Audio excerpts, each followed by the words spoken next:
Hello everyone, Jai Hind. Welcome back to my YouTube channel. आज हम देखेंगे नई शिक्षा नीति 2020 के बारे में। ठीक है, नई शिक्षा नीति 2020 के बारे में कई छात्र एवं छात्राएं जो अनभिज्ञ होंगे कि नई शिक्षा नीति में क्या क्या बदलाव हुए हैं, और कई छात्र छात्राएं जो है कन्फ्यूज़न में हैं कि नई शिक्षा नीति में क्या चेंज हुआ है, क्या नहीं हुआ है। तो आज की इस वीडियो में हम कंप्लीट डिटेल्स देखेंगे न्यू एजुकेशन पॉलिसी की। जैसा कि हम सभी आपको बता दें, 20/3/2022 यानी कि 20 मार्च 2022 की ये न्यू अपडेट है न्यू एजुकेशन पॉलिसी की। ठीक है, तो आइए जानते हैं नई शिक्षा नीति के बारे में।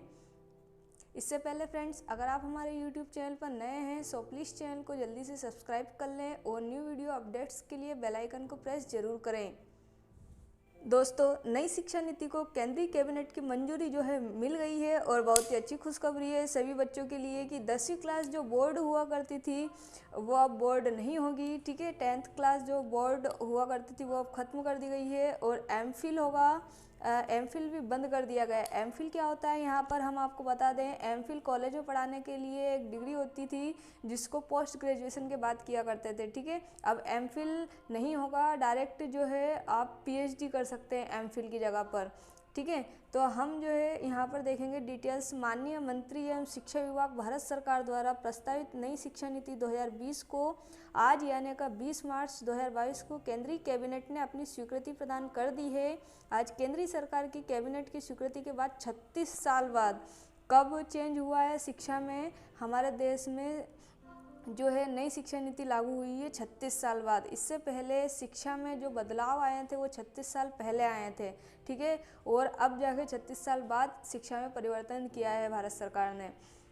कैबिनेट ने नई शिक्षा नीति न्यू एजुकेशन पॉलिसी को हरी झंडी दे दी है।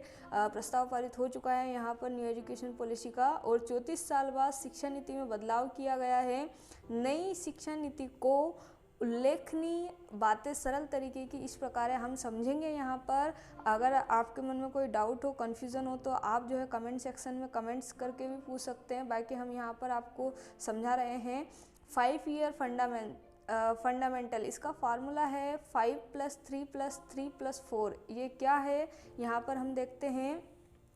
जो 5 ईयर फंडामेंटल है इसमें दिया गया है कि नर्सरी क्लास यानी कि 4 ईयर। आप देख सकते हैं यहाँ पर, अगर आपको क्लियर शो नहीं हो रहा है तो आप मेरी वॉइस पर ध्यान दें। बाकी ये जो अपडेट्स है, ये जो जानकारी है, ये आप सभी को होना बहुत ही ज़्यादा अनिवार्य है। ठीक है, तो आप यहाँ पर ध्यान रखें। फर्स्ट दिया गया है 5 ईयर फंडामेंटल में नर्सरी 4 ईयर यानी का 4 ईयर का जो स्टूडेंट रहेगा, जो भी छात्र छात्राएं बालक बालिकाएं रहेगी 4 ईयर की, वो नर्सरी में। ठीक है, और इसके बाद केजी क्लास आती है नर्सरी के बाद, आप सभी को पता होगा। तो 5 साल का बच्चा जो है यहाँ पर केजी में रहेगा, और 6 साल का बच्चा यहाँ पर यूजी के एलकेजी यूकेजी जो रहता है ना, वो यहाँ पर बोल रहे हैं 6 साल का बच्चा। इसके बाद 7 साल का बच्चा जो रहेगा फर्स्ट क्लास में रहेगा। ठीक है, और 8 साल का बच्चा जो रहेगा वो सेकंड क्लास में रहेगा। ये जो एज क्राइटेरिया है और ये जो क्लास है ये फिक्स रहेगा कि इतने साल का बच्चा ही इसी क्लास में रहेगा। अगर यहाँ पर दिया है कि 7 साल का स्टूडेंट फर्स्ट क्लास में रहेगा तो 7 साल का स्टूडेंट फर्स्ट क्लास में ही रहेगा। ये 5 ईयर फंडामेंटल है। ठीक है, अब बात करते हैं 3 ईयर प्रेपरेटरी। ठीक है, अब इसमें थर्ड क्लास के लिए 9 साल एज यहाँ पर दी गई है, और फोर्थ क्लास के लिए यानी कि 10 साल का स्टूडेंट 10 साल का बच्चा फोर्थ क्लास में रहेगा, और जो है 11 साल का स्टूडेंट जो रहेगा वो फिफ्थ क्लास में रहेगा। ठीक है, इसके बाद 5+3+3 यहाँ पर देखेंगे +3 में 3 ईयर मिडिल, तो 6th क्लास का जो स्टूडेंट रहेगा वो 12 साल का रहेगा, और 7वीं क्लास का जो स्टूडेंट रहेगा वो 13 साल का रहेगा। ठीक है, एंड 8वीं क्लास का जो स्टूडेंट रहेगा वो 14 साल का रहेगा। आप सभी यहाँ पर देख सकते हैं न्यू एजुकेशन पॉलिसी में जो बदलाव हुए हैं। And 4 year secondary. ठीक है, आपका जो 10th-12th होता था, अब 9th से लेके 12th तक यहाँ पर 4 ईयर सेकेंडरी कहलाएगा। पहला ऐसा रहता था कि 9th-10th को हाई स्कूल बोलते थे, 11th-12th को हाई सेकेंडरी बोला जाता था। ठीक है, अब 4 ईयर सेकेंडरी यहाँ पर रहेगा, यानी का 9th से 12th तक सेमेस्टर वाइज आपके एग्ज़ाम हो गए, क्योंकि 10th जो थी वो अब बोर्ड नहीं रहेगी। ठीक है, 10th बोर्ड ख़त्म कर दी गई है। तो 15 साल का स्टूडेंट 9th क्लास में रहेगा और 16 साल का स्टूडेंट जो है यहाँ पर सेकेंडरी में रहेगा, यानी का 11th 12th की यहाँ पर बात हो रही है, ठीक है। तो यहाँ पर 18 साल तक जो आपका 4 ईयर सेकेंडरी है वो कंप्लीट हो जाएगा। इसके बाद खास बातें हम यहाँ पर आपको बता दें, केवल 12वीं क्लास बोर्ड रहेगी, ठीक है। फर्स्ट से 12th तक केवल 12वीं क्लास ही बोर्ड रहेगी। एंड एमफिल होगा बंद, कॉलेज की डिग्री 4 साल की होगी। पहले 3 साल की डिग्री हुआ करती थी, बीए, बीएससी, बीकॉम जो भी आप करते थे, ठीक है, 3 साल की ग्रेजुएशन कोर्स होता था। अब जो है 4 साल का ग्रेजुएशन कोर्स होगा। इसके बाद हम और देखते हैं कि क्या क्या जो है ज़रूरी बातें हैं इसमें न्यू एजुकेशन पॉलिसी में। तो ये तो हमने आपको बता ही दिया है कि 10th क्लास बोर्ड खत्म हुई, एमफिल बंद हुआ। अब 5वीं तक के छात्रों को मातृभाषा, स्थानीय भाषा और राष्ट्रभाषा में ही पढ़ाया जाएगा। बाकी विषय चाहे वो अंग्रेजी ही क्यों ना हो, एक सब्जेक्ट के तौर पर पढ़ाया जाएगा। यानी का स्कूल आपका हिंदी मीडियम हो या इंग्लिश मीडियम हो, 5th क्लास का जो स्टूडेंट है वो सिर्फ मातृभाषा में ही उसकी पढ़ाई करवाई जाएगी। जो स्थानीय भाषा है, मातृभाषा है उसकी और राष्ट्रभाषा है, उसमें ही उसको पढ़ाया जाएगा। ऐसा नहीं है जैसे इंग्लिश मीडियम स्कूल में सभी सब्जेक्ट इंग्लिश के हैं तो इंग्लिश मातृभाषा नहीं है तो इंग्लिश में नहीं पढ़ाया जाएगा, ठीक है। जो भी आपकी मातृभाषा है, स्थानीय भाषा है, राष्ट्रभाषा है, उसी में 5th तक के स्टूडेंट को पढ़ाया जाएगा, ठीक है, उसी लैंग्वेज में। और पहले 10वीं बोर्ड परीक्षा देना अनिवार्य होता था, अब यहाँ ज़रूरी नहीं है। सभी बच्चों को यहाँ पर बहुत खुशी हो रही होगी, 10th बोर्ड नहीं है, अब 12th तक वो आराम से पढ़ सकते हैं जो पढ़ने में कमज़ोर बच्चे हैं। एंड 9वीं से 12वीं क्लास तक सेमेस्टर में परीक्षा होगी।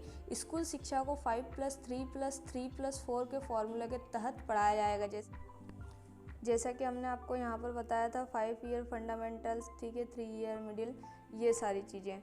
अब हम देखेंगे वही कॉलेज की डिग्री जो 3 और 4 साल की होगी, ठीक है, यानी का ग्रेजुएशन के पहले साल पर सर्टिफिकेट, यानी का जैसे कि कॉलेज में आप पढ़ते थे तो आपको फर्स्ट ईयर, अभी ईयरली है तो ईयरली आपकी मार्कशीट मिलती थी। सेमेस्टर से कर रहे हो आप तो सेमेस्टर से आपकी जो है मार्कशीट मिलती थी। लेकिन अब क्या होगा कि कॉलेज की जो 3 साल की डिग्री रहेगी, 3 से 4 साल की, उसमें पहले साल पर जो आपको मार्कशीट मिलेगी उसे सर्टिफिकेट बोला जाएगा, ठीक है। दूसरे साल पर जो आपको मार्कशीट मिलेगी उसे डिप्लोमा बोला जाएगा। एंड तीसरे साल में जो आपको मार्कशीट मिलेगी वो रहेगी आपकी डिग्री, आपका कोर्स 3 साल का हो या 4 साल का हो, ठीक है। इसके बाद 3 साल की डिग्री उन छात्रों के लिए जिन्हें हायर एजुकेशन नहीं लेना है। जो हायर एजुकेशन नहीं लेना चाहते हैं 3 साल की डिग्री, वही स्टूडेंट कर पाएंगे, ठीक है। वही हायर एजुकेशन करने वाले छात्रों को 4 साल की डिग्री करनी होगी, ये अनिवार्य है। और 4 साल की डिग्री करने वाले स्टूडेंट को 1 साल का एमए कर सकेंगे।